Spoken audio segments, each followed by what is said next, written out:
Interruption, but I'm Mike Wilbon. Tony, the upper left half of a Honus Wagner card sold at auction for more than $475,000. I'm Tony Kornheiser, and yet still no nibbles on my eBay show-worn underpants. Nothing. Nothing at all. Imagine that. You know, well, they'd be worth more if you had worn them in the studio as opposed to the attic, don't you think? What percentage of people who care about baseball know who Honus Wagner is at this point? Now, very small, I would say. One half of a percent. They don't know. Welcome to PTI, boys and girls. In today's episode, the Nets have lost 8 straight. Michaela Schifrin falls, and thankfully Jordan Spieth does not. But we begin today with the news that the Houston Texans are poised to promote defensive coordinator Lovie Smith to head coach. Miami Dolphins have hired 49ers offensive coordinator Mike McDaniel to be their new head coach. Wilbon, which is the more interesting hire to you? To me, Lovie Smith. Because I'm a Chicago guy. I'm a Bears fan all my life. I watched and cheered for Lovie. I got to know Lovie a little bit. I mean, he led the Bears to a Super Bowl, all right, with Rex Grossman as the quarterback. He's my quarterback, which got Lovie in some trouble sticking by Rex Grossman every week for years. Nonetheless, how does Lovie Smith, how does he stay out this long? I know he got a shot at Tampa. Don't tell me that. Guys come in all the time who are not coaches of color, and they get a second chance without going to a Super Bowl often. So, I mean, Lovie Smith deserves a chance. He deserved one before now. I wish the Bears hadn't fired him. The Bears are still looking for a coach in the wake of the departure of Lovie Smith. Lovie Smith should have been hired. McDaniel, I sort of knew about him. I know people who know him socially. It's an interesting hire, mostly because most of the world, people not of color in this country anyway, they hear that he considers himself, he lives his life as a person of color, and they don't know what that means. Because they look at people all the time, they go, well, I don't know. He's not chocolate. So therefore, how do we know? What do we know? Do we know anything? So you have two very different situations. And I love this because it confuses people who know nothing about living their lives as someone is of color. I love it. But Lovie Smith intrigues me more because of his history, his successful history as a head coach in the NFL. So I will stay in the racial area with this. Okay. Because there was a lawsuit filed by Brian Flores accusing the NFL of bias in hiring of coaches. It's a class action suit. It's a real big deal. And so I will look at the fact that Lovie Smith is black, and I will look at the fact that McDaniel identifies as biracial. His father is black, and he said, I read him say this, that he looked at pictures of his family and wondered why he was the only fair-skinned person in there. These are hires made by teams whose last coaches were also black. These are 2 non-white hires. The last coach in Miami, and the owner there is named as a guy who tried to bribe Brian Flores, right? And a guy who tried to tamper with another quarterback through Brian Flores. This is a second straight hire he's making of someone who is black. Yes. You know, or multiracial at this particular point. And the same with Houston. They hired a black coach, fired a black coach, and hired a black coach. So I don't think you can look at this, Mike, without the backdrop of this particular lawsuit. I hope these are good hires for their sake. The NFL is happy right now because a lawsuit, a class action lawsuit, is very hard to prove and takes a long time. And what's the real point of it anyway, Mike? The real point is to hire better. So if this spurs the NFL to hire better, then 2 things are being accomplished here, as far as I'm concerned. In terms of the hires themselves, Lovie was terrible at Illinois, but he's 89 and 87 career in the NFL. That's worth hiring for a 3rd time. And as you say, he went to the Super Bowl with Rex Grossman. I don't know Mr. McDaniel at all, but he worked for Kyle Shanahan in Washington. So Kyle Shanahan, Sean McVay, Matt LaFleur, and McDaniel, 4 head coaches from the same staff. And who did Washington hire? None of them hired Jay Gruden. Hired a Gruden. None of them. They hired a Gruden. Right. Tony, it's all fascinating. It's worth watching. My bet here, and I don't care who gets angry at me saying this, the white people who hired McDaniel, they don't know what race he is to this moment. They have no idea. And black folks like me laugh at this because 95% of the time we do know, okay? Because I got people who walk up to me because my son is lighter than I am, and of 2 African-American parents, they ask this kid, hey, what race is he? Because they don't know. We know. So this is fun for me. This is fun. I want to see people squirm. I want to see people get uncomfortable, because those are the conversations we said in the aftermath of something that happened in Minneapolis. We need to have these uncomfortable conversations. People aren't ready for the conversations. They don't even know enough to have the damn conversation. So I love this. I want to see people now play what's my line? What race is this guy? Because that's where we need to get in order to really get anywhere. Moving to the Olympics, Mikaela Shiffrin's quest for 5 gold medals at the Beijing Games lasted 11 seconds. All right, so I'm going to tell a personal story here. It's not a long story. I don't know anybody on the United States Olympic team by name other than Mikaela Shiffrin. Hear, hear. She's the only one I know. Hear, hear. So I was watching television yesterday and found out that I could watch her in this race live. And I said, well, I want to do that because she's the only one that I know. So I persevere through the luge, which I don't really care about because every luger looks exactly the same. And, you know, they're just sliding, and I don't really care about it. And then I get to watch one of those up close and personals about Mikaela Shiffrin, about the death of her dad and how it affected her and her brother. And I'm all in now. I know she's a great skier, even though she hasn't had great success in the Olympics with 2 gold medals. And I know that she's in the World Cup. I think she's won more World Cup events than anybody else of all time. So I sit there. I don't sit there. I'm rooting for her. I pour a glass of wine. I'm standing by my sink. She goes down before I sit down. She's out in like 5, 6, 7, 11 seconds. I root for her. She's got what's next. She's got 4 more events. If she stays upright, maybe she medals in a couple of them. I don't know that I'm going to sit and wait for the next one because I just feel badly about this whole thing for her. Yeah, I felt badly in live time. When I saw what I thought was her elbow finally, touch quickly, I yelled out loud because I don't think the other people in my kitchen watching were aware immediately that she was done. You're out now because you skied off. Again, please. She fell. And she's the only person I know on the U.S. team in the entire Olympics. Yep. Not just a ski team. Yep. I don't know anybody competing now individually because I've lost touch with the Winter Olympics after covering 3 consecutive Winter Olympics. I've lost touch. And I felt bad, but what I thought was really cool was the way she handled herself. She's on live international TV, and they give her the mic, and she says, I am disappointed. I'm not even going to try to hide it. And I thought of all the people I see after they miss a free throw or they drop a pass and they can't function in live time like this young woman who, and this is come on. This is some regular season game where you missed a 1-and-1. She was fabulous, and I found myself in greater admiration of her. And now I wasn't going to watch any of these damn games. All I want to see is her now, and I'm going to root for her. So I agree with that. I agree with the way she handled herself. She was honest. She let us into her world. She said, I'm never going to get over this. She said, 2 weeks in the Olympics are hell. They're very, very tough. Yeah. And it reminded me, a lot of people will make this comparison, Mike, to Simone Biles. You and I are older. I'm going to make a different comparison and you will understand. John McEnroe. When you covered John McEnroe at a tennis tournament, when he lost, not when he won. He lost. When he lost, yeah. He walked into the interview room and he stayed for an hour and a half. And he was there as if he was on a psychiatrist's couch. And anybody that saw John McEnroe, while you might have hated the way he played and the way he carried on, if you sat in an interview with him, you had total sympathy and empathy for him and you loved him. And I feel this way about Mikaela Shiffrin right now. Amen when we to move. that. Great analogy. We move now to the Brooklyn Nets losing their 8th game in a row, this time to Denver by 20 points. The Nets scored only 29 points in the second half. Kevin Durant has missed all 8 of these losses with an injury. Last night, James Harden didn't play either. This loss comes amid reports the Nets have no intention of trading Harden. Wilbon, should they? No, because they want to win this year. They're all in for this year. And on the countdown show that I do, I sit next to Jalen Rose, who understands the locker room dynamic of certain situations if you don't cash in now and how it changes the relationships forever and sometimes not for the better. And there are people starting with Jalen who believe they got to go for this now, that the dynamic is not going to be the same if they try to come back next year and they didn't go for it or they lose. And I am totally with him. I understand that dynamic a little bit.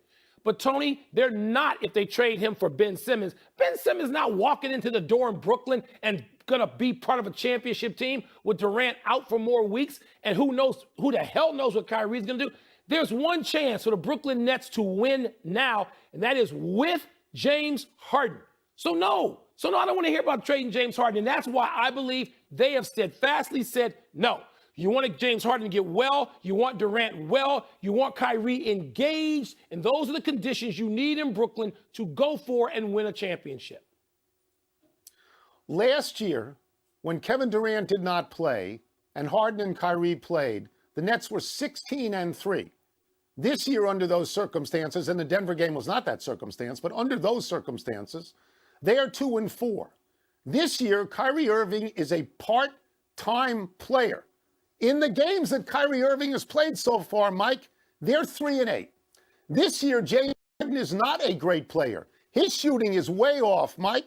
41% from the field, 33% from three. That's not good enough.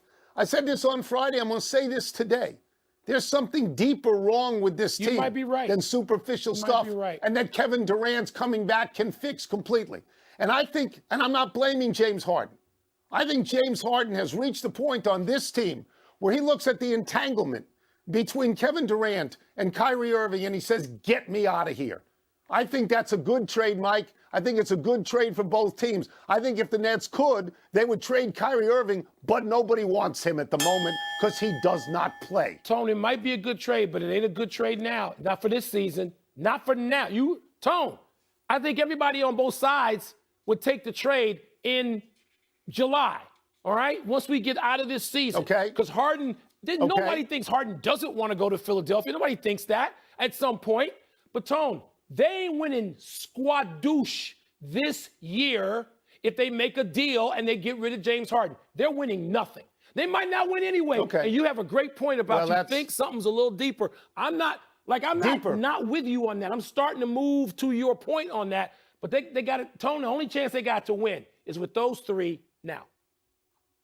Let's take a break. Coming up, it's Jordan time, where you pick the topics and we're stuck with them. Let me see what's first. Meal time! Were you comfortable with the cliffside shot Jordan Spieth took on Saturday? Yeah, I was comfortable because I was in my man cave looking at him thinking, what the hell is he going to do here? And he's on the 8th hole, Tony, at Pebble. Look at this. And it was so beautiful at Pebble. The views were picturesque. This was picturesque and dangerous because you think if he falls forward, it's a oops, happy trails, not so much situation. 8th hole, he winds up making par. Now, he should have been nervous. I wasn't nervous, but I'm thinking, my God, this is perilous, even in its beauty. I had no idea it was dangerous till a little while later. Spieth said, that is the most frightening shot I've ever taken in my life. I didn't really have a good sense of that. Let me go to Pebble for a second. I was rooting for Spieth all weekend. He lost. He didn't gag. The guy, Hoagie, had four birdies on the back nine. Hoagie won it. But let me reiterate your position on Pebble. Pebble is an American treasure. You've played it a lot more than I have. I've only played it once. It's beautiful. I am disappointed in the American golfers who took the money and went to Saudi Arabia instead of playing at Pebble. Beauty there I think that there should be more. I think there should be more respect for Pebble Beach because, by the way, that it was a very good tournament to watch. It was, wasn't it? It was. Yeah. Yes, and Hoagie won it outright. Was Trevor Zegras' goal during the breakaway challenge more impressive than anything he's been a part of during the regular season? Well, Tony, Zegras has had some interesting goals during the regular season for Anaheim. He had that one lacrosse scoop and score kind of goal. Hit another one where he flew it to a teammate who bats it out of the air. He's had some moments now. I mean, this guy can drop a dime, as they say in other sports. But this one, first of all, he's wearing something that makes him look like he should be a guest on Laverne and Shirley. It's so stupid. I'll get to that. The uniform I'll he's get wearing. to that. But Tony, even if he can see through the blindfold, to handle the puck like this with both eyes open is the greatest thing you've ever seen. So no, I got nothing but wonder and love for this dude. Spinorama, picks the puck up, controls it like in a nook. This is fabulous. This is the highlight of the All-Star weekend as far as I'm concerned. If he's actually blindfolded and cannot see, he should go right to the Hockey Hall of Fame because it's unbelievable. So I'm going to assume he could see. What I liked most about it was this was an homage to the movie Dodgeball. And I'm sure you know the 5 Ds of Dodgeball: dodge, duck, dip, dive, and dodge. The thing that he's wearing is the average Joe costume that all the people on that team wore in Dodgeball. This is reminiscent of when Vince Vaughn puts on the blindfold and has Ben Stiller throw at him and moves away at the last minute and then eliminates Ben Stiller. Because if you can dodge a wrench, you can dodge a ball. It's a great movie. I know you've never seen it. No. Trust me, it's very funny and it's a great goal. All right. Enough email. Let's take one last break, but still to come. Why has your boy Kyler Murray unfollowed the Cardinals? That doesn't sound good. And does a trade for Karis LeVert make the Cavaliers the favorites in the East? No, they're too young. Tony, Harold Varner had a hell of a victory in golf this weekend. He had a great victory. I understand. Eagle making the eagle putt to win the tournament. I get it. Happy time, people. Happy 34th birthday, Matthew Stafford. After 12 seasons in the sinkhole that is the Lions, Stafford must feel like he got out of jail. He completed 67.2% of his passes for 4,886 yards. Healthy numbers.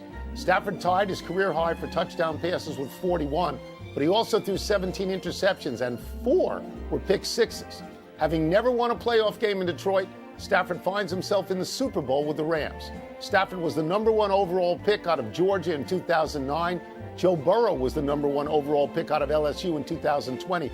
It's only the second time 2 #1 overall quarterback picks will face each other in the Super Bowl. Tony, there's only one birthday gift.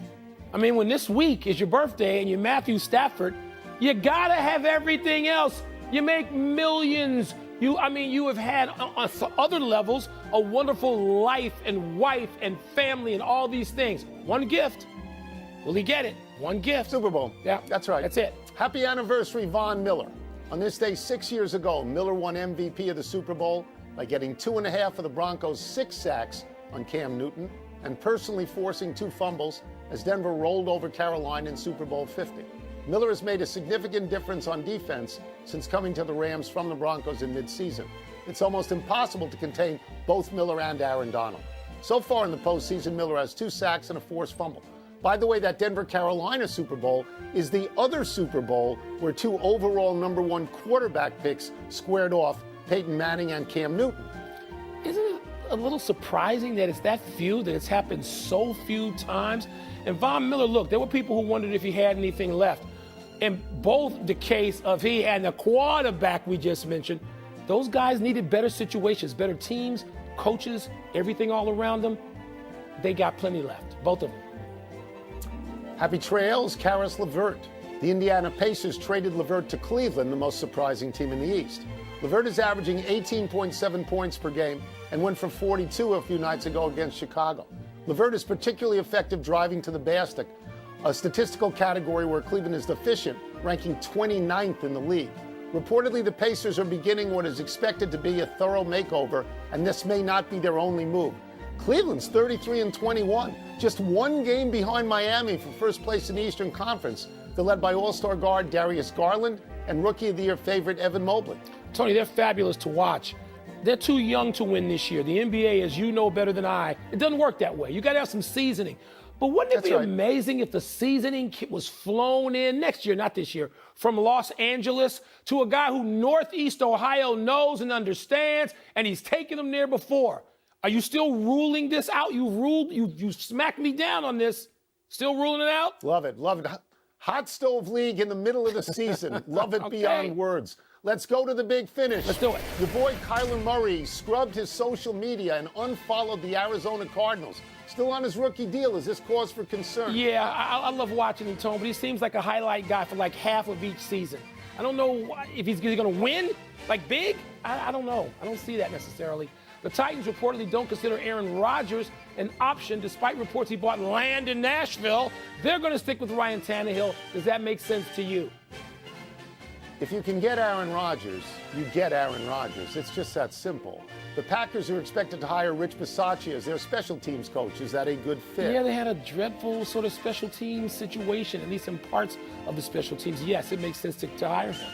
Duke just drubbed North Carolina in Coach K's last trip to Chapel Hill. You watched it. Your thoughts? It was not a good game. I had hoped for something more exciting because it's Duke and North Carolina. I was a little disappointed. Last one, Iowa's Caitlin Clark scored a career high 46 and lost to number 6 Michigan. You impressed, aren't you? She is great. She's appointment viewing. Look it up, find out when she plays, and watch her. She's the best. We're out of time. We'll try and do better the next time. And I'm Tony Kornheiser. I'm Mike Wilbon. Same time tomorrow, Knuckleheads. You can get the podcast or the app.